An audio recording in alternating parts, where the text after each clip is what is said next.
As leis da natureza, por exemplo, elas não mudam. Portanto, uma das características dela é eternas. As leis da natureza, eu não consigo pegá-las. Eu não consigo pegar, por exemplo, gravidade, segurar aqui e falar, ó, tá aqui a gravidade. Então elas são transcendentes. E a lista vai. Todas as características que nós encontramos das leis da natureza, você encontra também no Deus das Escrituras, das leis. Ele colocou nas leis algumas das suas características. Isso, as pessoas vivem perguntando, falando assim, mas todas as religiões por aí dizem que o Deus delas é que teria criado o universo, a vida e tudo mais. Eu falo, isso não é possível.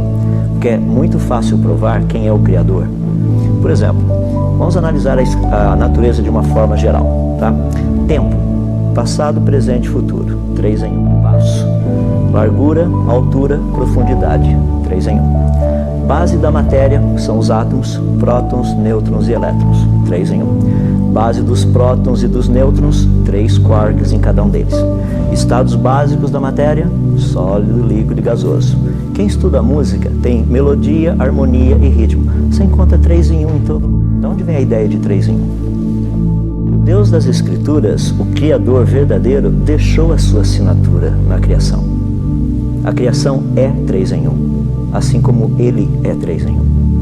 Não tem como. Por exemplo, a Bíblia nos informa que Adão foi feito do pó da terra. A palavra pó que está ali significa a menor partícula, tá? Bem pequenininho. Nós poderíamos usar qual palavra hoje para descrever pó da terra? Cientificamente eu falaria dos átomos do solo. O que é fascinante porque dos quase 60 átomos, tipos diferentes de elementos químicos que nós temos no nosso corpo, são encontrados no solo, e ouça bem, do planeta Terra. A Lua não tem esses elementos químicos para produzir seres humanos, Marte não tem, Vênus não tem. Até onde nós pesquisamos o sistema solar, o único lugar que você encontra pó da Terra, ou pó para fazer ser humano, é aqui nesse planeta. Questão muito interessante. Primeiro, lembra que ali é uma descrição feita pelo Criador. Ele disse a ordem que ele fez. Muitas pessoas chegam para mim e falam assim, isso não faz sentido, porque Deus criou as plantas no 3º dia. E luz? O Sol e a Lua e as estrelas, o Sol só foi criado no 4º dia. Para que uma planta possa existir, ela precisa de luz. A luz foi criada no 1º dia. Certo. Ou seja, não tem nenhum problema ter planta criada no 3º dia, porque já tinha luz. Que luz que era que é o problema, né? Não, até nós sabemos por quê. É todo o espectro de radiação eletromagnética, porque luz é só radiação eletromagnética. Ah, só? Tem a visível e tem as demais. Por exemplo, infravermelho faz parte desse espectro. Um dia nublado, eles falam assim, não preciso de protetor porque está nublado hoje. Mas a radiação infravermelha, que é a que queima, ela atravessa a nuvem como se não tivesse nuvem. E a gente não vê. E a gente não vê. Radiação infravermelha praticamente é o que transmite o calor, é o que a gente coloca como calor. No 2º dia, nos é dito que Deus faz separação das águas. Já tinha água líquida. Se tem água líquida, tem radiação infravermelha. Então você tem o pacote todo. No 3º dia, Deus faz separação, faz aparecer a porção seca das águas. Inclusive tem um detalhe muito interessante ali, que diz que Deus chama a porção seca, que é singular, ele chama de terra. Nós a chamamos de Pangeia. A Bíblia é o único livro que diz que na sua origem... Parece científico, não parece? Basta. E aí no 4º dia? No 4º dia Deus traz à existência Sol, Lua e as estrelas. Mas como é que era o sistema solar e o universo então até o 3º dia? Essa é a parte que é fascinante, sabe por quê? Você para e pensa, o Criador, ele está fazendo um projeto, ele está desenvolvendo um projeto, e dá para perceber que houve um planejamento. Dias 1, 2 e 3, ele cria coisas, dias 4, 5 e 6, ele complementa com aquilo que ele criou. Por exemplo, no dia 1, ele cria a luz e faz separação entre luz e as trevas. No dia 4, ele cria o Sol, a Lua e as estrelas. Agora o Sol é responsável para continuar fazendo o processo de luz e trevas. Tá? Ou seja, a emissão que vem de lá. Separação das águas e cria o firmamento. No dia 5, ele cria os animais que voam para o firmamento e os animais que vivem nas águas, do jeitinho que estava lá no dia 2, firmamento e águas. No dia 3, ele faz aparecer a porção seca e cria a relva. No dia 6, ele cria os animais terrestres e os seres humanos. Ou seja, você percebe que seria quase que como uma linha de montagem. Há uma necessidade para que, se tem animais terrestres, você precisaria ter primeiro um local para eles estarem, ou seja, terra seca. Para que eles se alimentassem, você precisaria de relvas. Para que as relvas existissem, você precisaria de luz, lá no primeiro dia. Então dá para perceber uma sequência, e essa sequência é muito bonita. É uma sequência que mostra o mais eficiente possível. É que ele literalmente mediu os céus a palmos. Fala a respeito de Deus, fala assim, vamos comparar. O G de God.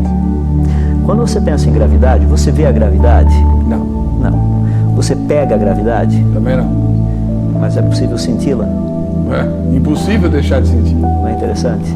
A água do dilúvio. O dilúvio é um mito, é um fato que a ciência pode provar e se pode, ele é global ou localizado? Essa é uma pergunta também muito interessante.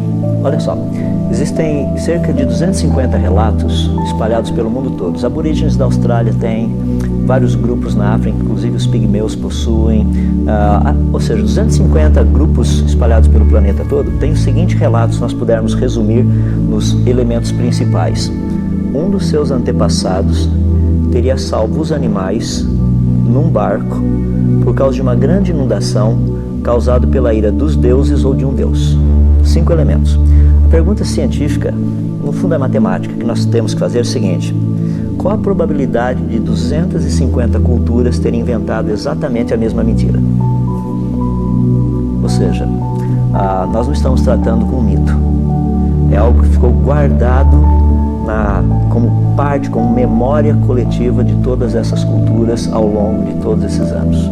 Esse é o primeiro ponto importante. O segundo ponto, que é muito interessante, a pergunta de onde teria vindo toda a água.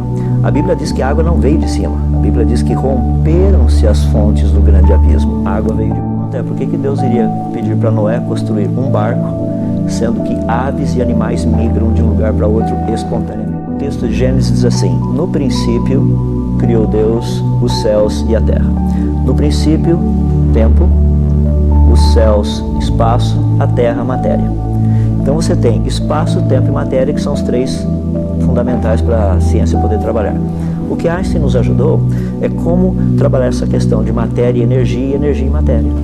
Ou seja, você pode transformar matéria em energia, que é o que o Sol faz o tempo todo, e energia em matéria, também dá para a gente fazer isso, tem sido feito em laboratório. Dá para fazer reverter energia em matéria? Também dá para brincar um pouquinho. Usar o Big Bang ou algo do Big Bang para explicar Gênesis?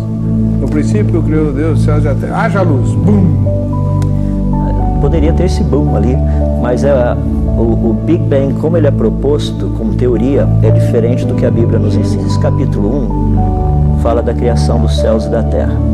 Gênesis capítulo 2 fala da árvore da vida. Apocalipse 21 fala da criação dos novos céus e da nova terra. Apocalipse 22 fala da árvore da vida. Se os 2 primeiros não são literais, por que eu deveria crer que os 2 últimos serão? Isso é verdade. Percebe?